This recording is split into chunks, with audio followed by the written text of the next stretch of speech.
Glória a Deus. Eu cumprimento os irmãos mais uma vez com a paz do Senhor Jesus. Graças a Deus por mais esse momento. Sejam bem-vindos a mais uma de nossas videoaulas. E o nosso tema de hoje é sobre a idolatria de Salomão. Estamos tratando aqui dos livros históricos e nós estamos aqui falando um pouco sobre a vida, a situação que Salomão se encontrou, né? Então aqui nós estamos baseados no capítulo 11 do primeiro livro dos Reis, versículo 1 ao versículo de número 43. Então quem foi Salomão? Essa figura muito conhecida, né? Então nós sabemos que Salomão, ele ficou famoso principalmente por causa da sua sabedoria, da sua compreensão das coisas, do seu entendimento relacionado àquilo que estava no seu contexto de vida da época, né? Então Salomão, ele vai se destacar em relação à sua sabedoria e entendimento.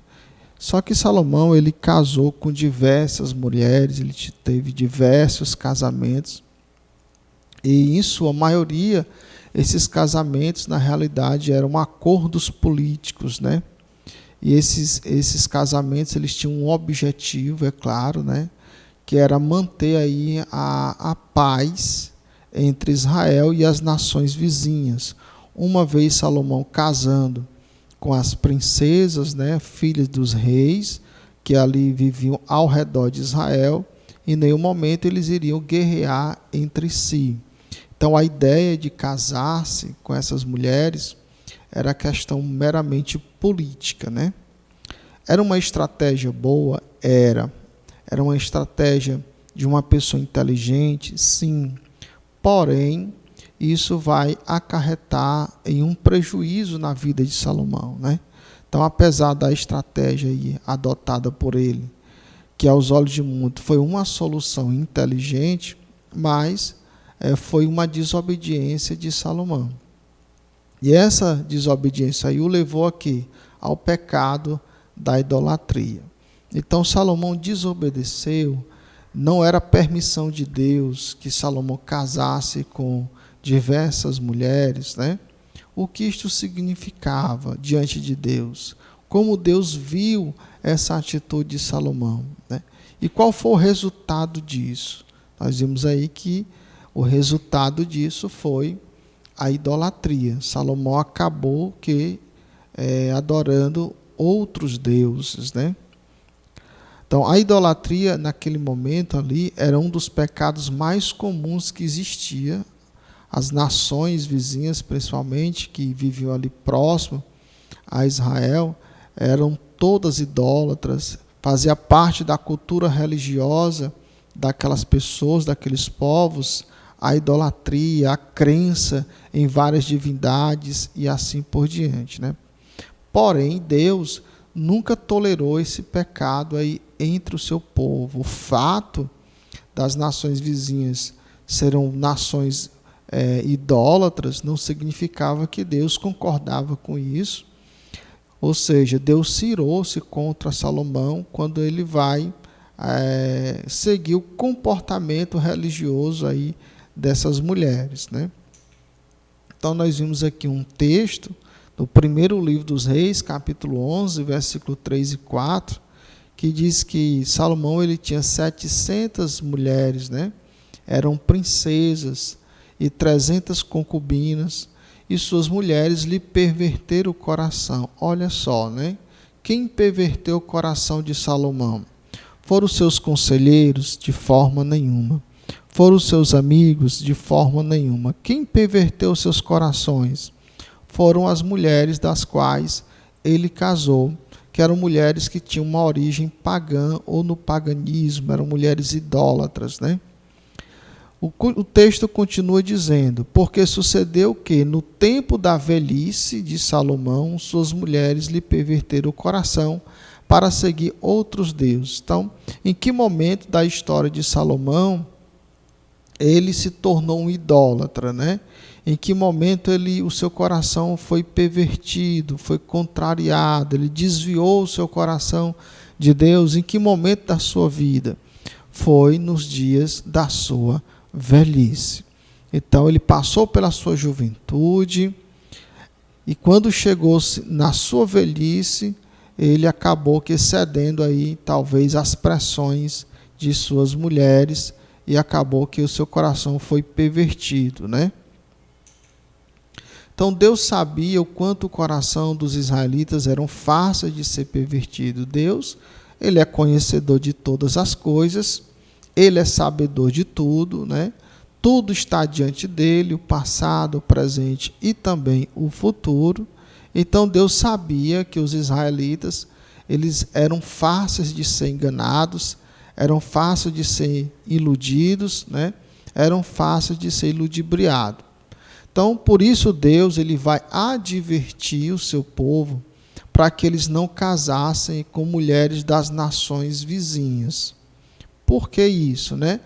Como nós falamos anteriormente, as nações vizinhas eram idólatras, eram nações pagãs, eles acreditavam numa série de divindades.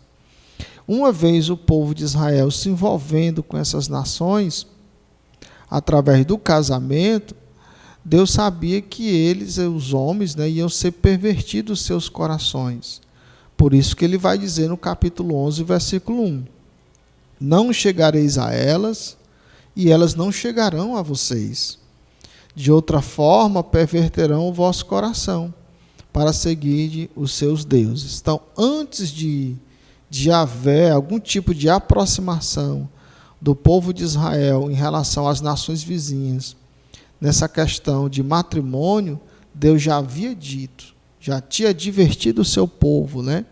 Por quê? Porque Deus sabia que a partir do momento que isso acontecesse, o povo ia perverter o seu coração, né? Por causa das mulheres que eram idólatras. Então, diante desse fato, que foi aí a idolatria de Salomão, já na sua velhice, né? Vem-se aquela pergunta. Então, ele morreu idólatra? Se ele foi pervertido já na sua velhice, ou seja, próximo da morte, né? Então ele morreu idólatra. E se ele faleceu idólatra, então Salomão não foi salvo, já que os idólatras não entram no reino de Deus, né? Então, para que a gente possa aí responder esse questionamento, né, vai ser necessário a gente fazer uma pesquisa em outros livros, né? Principalmente os livros que foram escritos aí pela pessoa de Salomão. Quais foram os livros aí que foram escritos por Salomão? Foi o livro de Provérbios, o livro de Cantares, né, e o livro de Eclesiastes. Então, esses livros aí, eles podem trazer algum tipo de informação a respeito dessa questão de Salomão, se ele foi salvo ou não foi salvo, né? E que forma a gente pode encontrar essa informação. Então, dentre esses 3 livros aí, nós encontramos o livro de Eclesiastes, que foi o único livro que foi escrito por Salomão na sua velhice. Então, por que a gente vai ao texto de Eclesiastes? Pelo fato da informação que nos é dada no livro dos Reis, que Salomão foi idólatra já na sua velhice, e o livro de Eclesiastes também foi escrito na sua velhice, então possivelmente a gente encontra nele aí uma informação que vem nos dar uma ideia do que aconteceu com a pessoa de Salomão, se realmente ele foi salvo ou não. Então, nota-se que ele tornou-se aí um idólatra quando? Na sua velhice. O primeiro livro dos Reis, capítulo 11, versículo 4, né? Então, quando Salomão ele escreveu Eclesiastes 1:12, o que foi que ele disse? Eu, o pregador, fui rei sobre Israel em Jerusalém. Olha só, ele vai se autodenominar eu, o pregador, e vai utilizar o verbo ir, que é no passado, fui rei sobre Israel. O que é que ele está nos informando aí no livro de Eclesiastes? Ele já na sua velhice, né, ele escreve esse livro e traz uma informação da sua condição atual daquele momento. Qual era a sua condição atual naquele momento? Que ele não era mais rei sobre Israel, com certeza o seu filho já estava reinando em seu lugar, né? E o que é que ele era naquele momento? ele era um pregador, ele era um anunciador. Então, o que o texto está nos revelando aí? Que Salomão, ele já não era mais um idólatra. Por que a gente sabe disso? Poderia Salomão ser idólatra e escrever um livro do porte de Eclesiastes? De forma nenhuma. Então, quando nós lemos todo o conteúdo que está no livro de Eclesiastes, o que a gente observa? Que ali são escritas de um homem de Deus. São escritas de um homem inspirado por Deus. Então, também na sua velhice, ele abandonou a idolatria. Então, ele se tornou um idólatra na sua velhice, mas também na sua velhice, ele abandonou a idolatria, tornando-se aí um anunciador das coisas divinas, né? Isto significa que Salomão, ele não morreu idólatra. Mas quais foram as consequências, né, do pecado de Salomão? Ele pecou contra Deus e teve consequências. Nós sabemos que tudo que nós fazemos na vida há consequências. Se fazemos coisas boas, se nós obedecemos a Deus, as consequências são boas. Se nós desobedecemos a Deus, as consequências são ruins. Mesmo nós se arrependendo dos nossos erros, né, deixando para trás a desobediência, mas as consequências, elas nos subvêm. Então, quando a gente analisa o texto de Reis, né, o capítulo 11, o versículo 11 e os demais textos, nós observamos que Salomão, ele teve que pagar um preço por causa da sua atitude de adorar outros deuses, por causa da pressão sofrida aí por suas mulheres, né? Nós sabemos que Salomão, ele sacrificou a esses deuses, né? Ou seja, ele ofereceu sacrifício, ou seja, que era uma forma de culto naquele momento, e Deus, ele se indignou com aquela atitude de Salomão. Deus, ele em nenhum momento se alegrou com aquilo, ao contrário, Deus se irou com a pessoa de Salomão. Então, segundo o que o texto nos diz, primeiro livro dos Reis 11:11 diz assim: assim disse o Senhor a Salomão, pois que houve isto em ti, que não guardaste a minha aliança e os meus estatutos que te mandei, certamente rasgarei de ti este reino e darei a teu servo. Então, nota-se aí que Deus, com raiva, Deus irado por conta da desobediência da pessoa de Salomão, Deus resolve agir.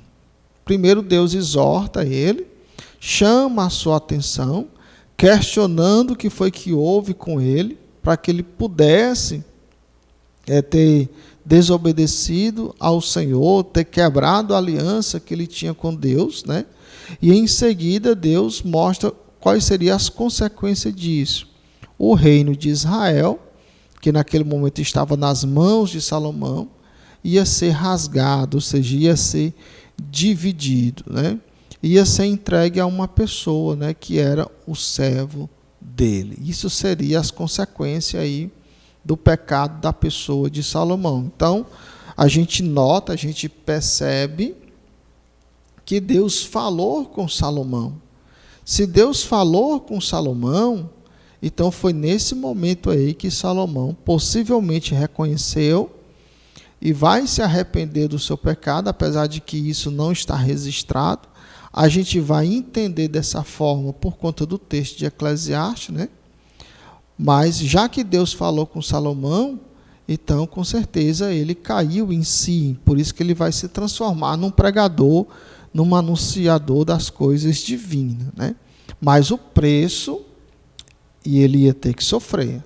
As consequências não iriam passar. As consequências iriam vir, e as consequências veio, que era a divisão do reino de Israel, né?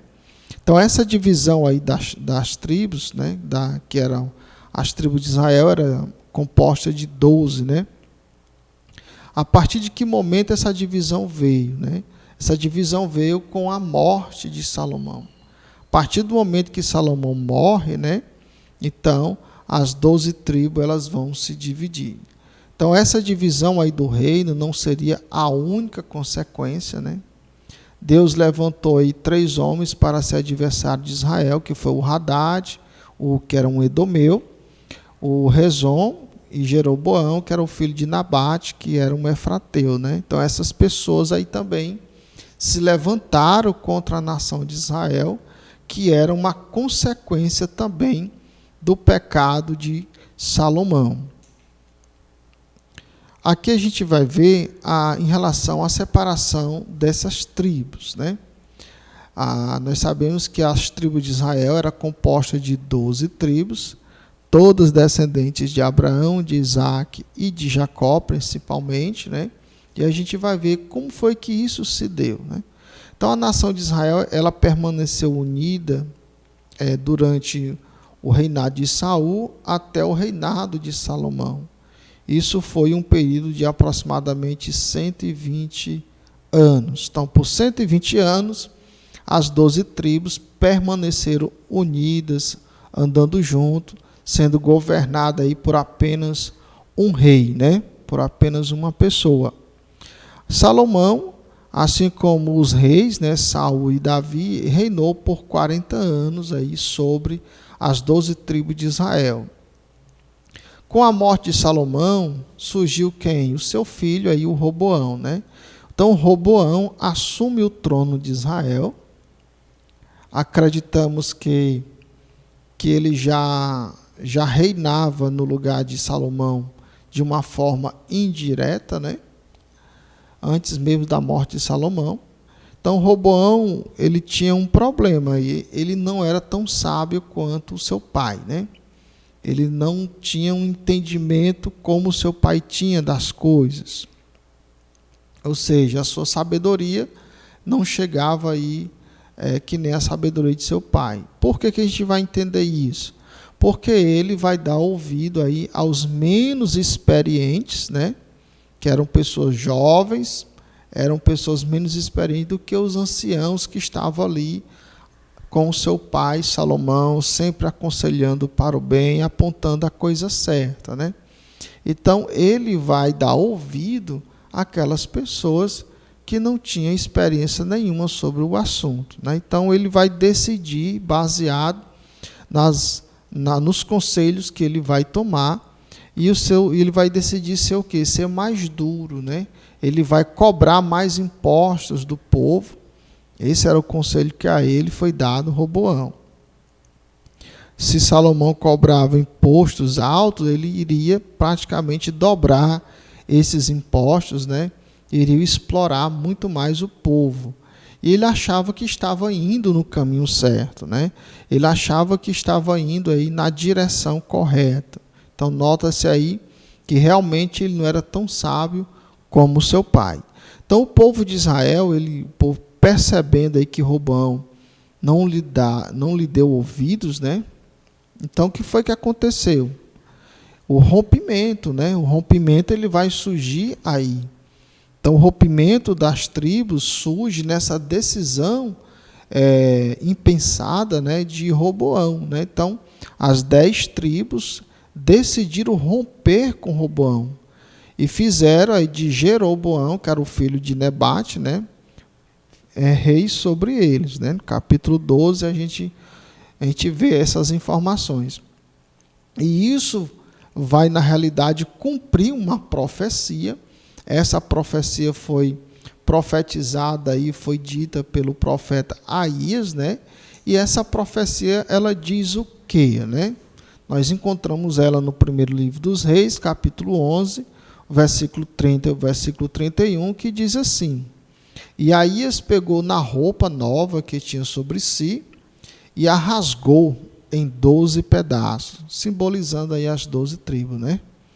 E disse a Jeroboão: Toma para ti os 10 pedaços, porque assim diz o Senhor, Deus de Israel: Eis que rasgarei o reino da mão de Salomão, e a ti darei as 10 tribos. Então, a profecia do profeta Aías era uma profecia da divisão das tribos, né? Para cumprir aí o que Deus havia falado já para Salomão, quando o repreendeu por causa da sua idolatria. Então, Jeroboão ia se apossar aí das 10 tribos, ia reinar sobre eles, né? por conta da situação de Roboão, a situação impensada, a sua decisão não muito inteligente. Então, Roboão, ele ficou inconformado com essa decisão aí do povo, né? O que foi que ele fez? Ele decidiu aí reunir 180 mil homens, né? Que pertencia aí às duas tribos que ficou com ele, né? Que tribos eram essas? Eram as tribos de Judá e a tribo de Benjamim, né? Qual era a ideia dele? Tomar de volta aí o seu território perdido que ficou nas mãos das 10 tribos, juntamente com Jeroboão, né? Mas ele teve êxito com isso? Era da vontade de Deus ele fazer isso? Nós sabemos que Deus já havia falado o que iria acontecer. Então, em nenhum momento, Roboão iria conseguir o seu território de volta. Então, o que é que Deus faz? Deus levanta um profeta chamado Semaías, né? E ele é enviado até a pessoa de Roboão. E ele vai dizer o quê, né? Capítulo 12, versículo 24, diz assim: Assim diz o Senhor, não subireis nem pelejareis contra os seus irmãos, os filhos de Israel. Volte cada um para a sua casa, porque eu é que fiz esta obra. Quer que nós prestamos atenção aí. Nós observamos aí na profecia que Deus ordena a Roboão que retorne para os seus lares, né? Ele e o seu exército. Por quê? Porque o que estava acontecendo era a obra de Deus. E essa obra de Deus era por causa do pecado de Salomão, né? Ou seja, não adiantava Roboão lutar contra as 10 tribos. O que iria acontecer? Eles iriam perder a guerra, né? Então, após o profeta externar aí a Roboão que a divisão das tribos era a obra de Deus, então o que é que eles vão fazer? Eles vão obedecer, eles vão retornar cada um às suas casas, né? Então, cada um vai voltar para o seu lar. Então, a partir de então, o reino de Israel, ele se dividiu, né, em reino do norte e reino do sul. As 10 tribos ficou conhecida aí como o reino do norte e as 2 tribos ficaram conhecidas aí como o reino do sul. Então, nós entendemos aí, nós compreendemos qual foi o motivo, né, da divisão das tribos, né? O motivo foi o pecado de Salomão. Em que momento isso aconteceu? Quando o seu filho Roboão, ele decide tomar uma atitude impensada, ocasionando aí uma revolta das 10 tribos, né? E daí surge a primeira figura de rei das 10 tribos de Israel, que é a pessoa de Jeroboão. Aqui, nesse próximo slide, né, o que é que nós temos? Nós temos um mapa que ele mostra justamente a divisão de reino dessas 12 tribos, uma divisão que ficou marcada na história de Israel, e ele é apenas uma forma ilustrativa, né? Só para os irmãos perceberem como é que ficou as divisões, né? Então, as 10 tribos, apesar de ter ficado com um território mais maior, né? Mas a gente percebe que no decorrer da história, essas 10 tribos elas não foram muito felizes, né? A maioria dos seus reis não serviram a Deus, apesar de que o território judaico, né, as 2 tribos que ficaram, ela também teve êxodo, mas também nem todos os reis de Judá também serviram ao Senhor. Então nós percebemos aí como é que ficou o cenário, né, diante desse mapa com a divisão das 12 tribos, né? E aqui nós encerramos a nossa aula. Que Deus te abençoe. Eu espero que você tenha compreendido melhor essa questão do pecado de Salomão, a divisão das 12 tribos, né? E que Deus te abençoe e a paz do Senhor.